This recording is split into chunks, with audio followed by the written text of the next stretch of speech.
Welcome to episode number 25 of the Friday Fizz, the Halloween edition. This week we talk about Twitter and how rubbish they are because they're closing Vine. We talk about Facebook, we talk about Instagram and their mental health positivity, and we talk about Time Warner. Watch this. Something strange in your neighborhood. Who you gonna call?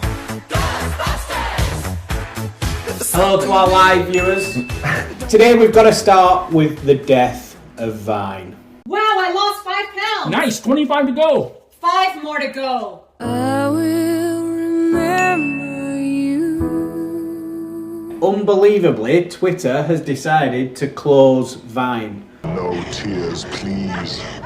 They're cutting staff and they're closing Vine. Like, what the fuck is happening? We've been waiting weeks for something to talk about Twitter. Yeah. You know, we're talking about Facebook every week, and then we wanted something to talk about Twitter, and it's all negative. Yeah, there's nothing great to say at the minute. I mean, but they're not innovating enough. There ain't enough creatives there. There's just not enough stuff happening. You know, they've done nothing to inspire us for years. Since it actually came out, when it was quite an inspirational thing, the micro-blogging platform, then they bought Vine. How much did they buy it for? £24 million. Yeah, and they've done nothing ever since. Well, bought Periscope, so there's plenty of acquisitions, but it's what they do with them. Like Periscope. They just seem to die though. Twitter comes along and it just kills them off.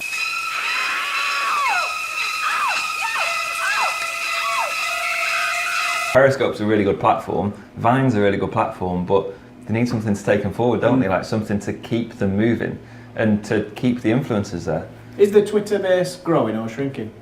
Growing very slowly. Right. So it's But almost static. there's some crazy stats. Did you see that article yesterday, Phil? That BuzzFeed one where it talks about how many people go to Twitter like every day, pretty much, and it's crazy numbers of people go to Twitter to think about signing up, but very few actually do.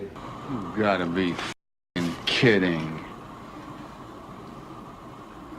Well, they haven't done any simple business because they've got a huge platform of users. They've never really monetized it to make the most of them, and they've never really innovated to keep them interested. So they're not making money, and they're not keeping the users engaged. So like, what is it as a platform? Well, What's the point? the monetizing things, the reason why they're shedding staff, it was they posted something like $616 million in revenue like in the last 3 months, but they still lost 103 million. So it's costing them like $719 million. It's literally it's a big hobby, isn't it? Big hobby. How is it costing them $719? Get a purchasing man in, sort your costs out, because that's fucked up. Shout out to Neil Grime. Yeah, $700 odd million on costs over 3 months. What have you got to pay for? A few f***ing servers. It's mental, actually, isn't it? Yeah, where's that cost coming from? They're overstaffed, probably got 3 million servers that they don't need because nobody uses it anyway. Yeah. I just don't understand. I just don't get it. It's been around for this long now, like what, 10 years or something, and they've still not worked out a way to monetize it properly. Snapchat within about 2 years got in like some really, top end members of staff and like leaders to monetize it, and surprisingly enough, they've monetized it and it's doing really well, the IPO and all that kind of stuff. Twitter's been paddling around for like 10 years now, just doing nothing. And they're trying to sell it, aren't they? Now they've got no chance. They're having to shed staff. They're getting rid of some of their assets, like Vine. Like, why close it? Like, why not at least sell it for $1 million or something? Like, why just close it? There's got to be some value in it. There's a certain number of users on it. I just don't get it. I'll buy it. Right, I'm putting it out here now. I will buy Vine. Don't close it. Hand it over to me. I'll take care of it. Plus 24 will run it. You'll see some proper innovation then. Seriously. I'll give you £1 and we'll save all the staff.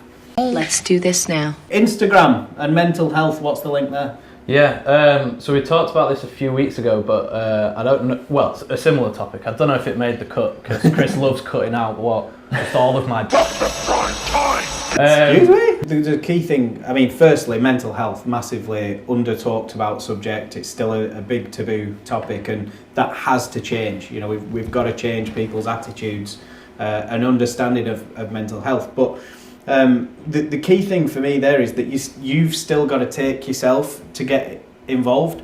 Like, there's a lot of people who are suffering from mental health issues who aren't aware that they're suffering from mental health issues. Well, that's what this feature is. Effectively, other people can flag it up. Oh, okay, cool. Oh, is it other people as well? Right. Yeah, so it's basically it's the community. So, because a lot of people use Instagram to share the feelings, and then again, a lot of people with mental health issues come together, and it just becomes a vicious circle of it.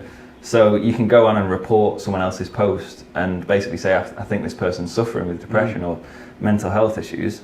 Then Instagram will get in touch with that person and say, this post has been reported. Are you feeling okay?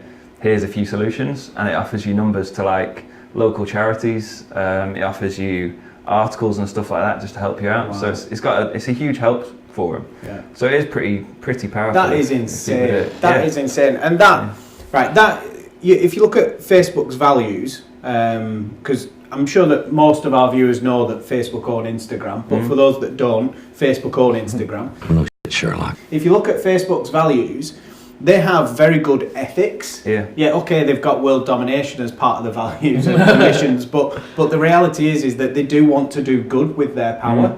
And I think that is an insanely good thing to do. With great power comes great responsibility. And it's true. You've got to, you do good shit happens. And maybe Twitter need to take a leaf out of their book. Well, again, that's Twitter's the opposite, isn't it? Where you've got all the bullying and cyberbullying and stuff. Yeah, and they've struggled to contain that. Whereas Instagram, I've seen it as a massive issue with that community, but off the back of it could turn it completely on its head and be really powerful. And you have to say, Facebook's got unlimited resources at its hands, so they can't afford to invest in something that isn't ever going to generate any income. But it's crazy. I think kudos to Instagram.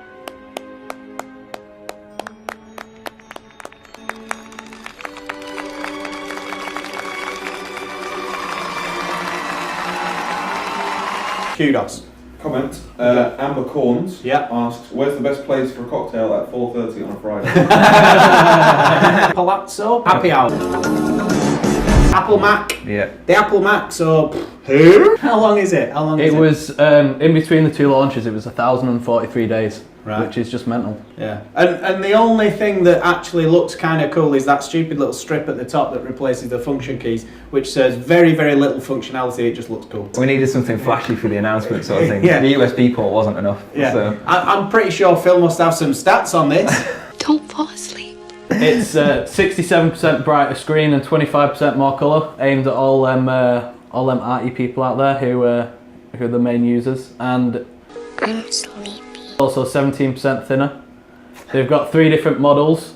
They've got two 13 inches, and like the thin one of them is replacing the MacBook Air, and the cheapest one in England will be £1,499. I think some of these other companies, HP are looking shit at the minute with some of their stuff. Some of their laptops look insane, and Windows with the Surface and stuff. Honestly, it's the future. I think Apple will lose. I mean, they're never going to disappear, are they? They're too big, too many loyal fans. But you've just nodded and mummed all the way through that one. Yeah, I don't really know. No, I'm not really bothered about Apple. Well, you're a son of a bitch. Thanks for watching Friday Fizz number 25. Please like, comment and share, and send us some themes for next week. When you bake, you always bake for a reason, and you're giving it to people. So you make it the best you can, and you make it with love. And whenever I make anything, I stir love into it. I need love into it. And so when I present it, it's special. I'm deadly serious, right? Transfer Vine over, we'll save it. Transfer the whole lot, we'll save the lot.